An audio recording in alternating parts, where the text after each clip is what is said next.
প্রশ্ন ফাঁস করে 10 থেকে 12 লাখ টাকার বিনিময়ে সরকারি চাকরি দেন একটি চক্র। মেধাবী শিক্ষার্থীরা বছরের পর বছর কঠোর পরিশ্রম করেও প্রশ্ন ফাঁস করে এক রাতেই তারা যে কাউকে বানিয়ে দেন সরকারি চাকরিজীবী। পরীক্ষার আগের রাতে গোপন আস্তানায় নিয়ে গিয়ে মুখস্থ করানো হয় উত্তর, এমনকি চাকরি পাওয়ার পর পরিশোধ করতে হয় টাকা। অভিযোগ সত্যতা যাচাইয়ে এই চক্রের এক সদস্যের সাথে মোবাইল ফোনে যোগাযোগ করে এটিএন নিউজ।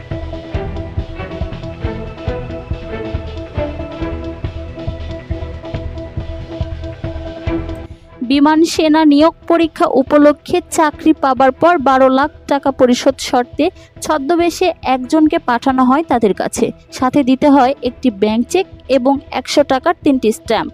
23শে সেপ্টেম্বর রাতে ছদ্মবেশী চাকরি প্রত্যাশীকে তাদের আস্তানায় নিয়ে যায় তারা। এরপর তাদের অনুসরণ করে সাভারের ফুলবাড়িয়া এলাকায় একটি 3তলা আবাসিক ভবনে হাজির হয় মিডিয়ার। সেখানেই মেলে আরও 50 থেকে 60 জন চাকরি প্রত্যাশীদের। সাংবাদিকের উপস্থিতি টের পেয়ে ভেতর থেকে দরজা বন্ধ করে বিভিন্ন কক্ষের জানালা ভেঙে পালিয়ে যায় চক্রটির মূল হোতা এবং কয়েকজন পরীক্ষার্থীও।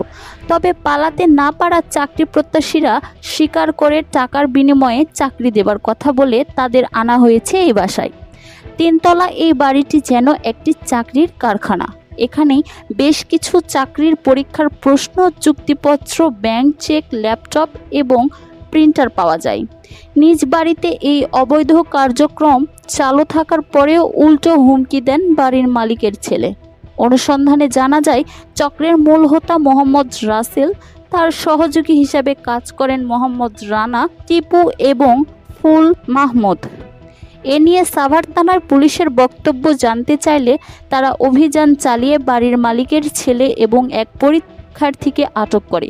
তবে এই বিষয়ে কথা বলতে রাজি হননি পুলিশ।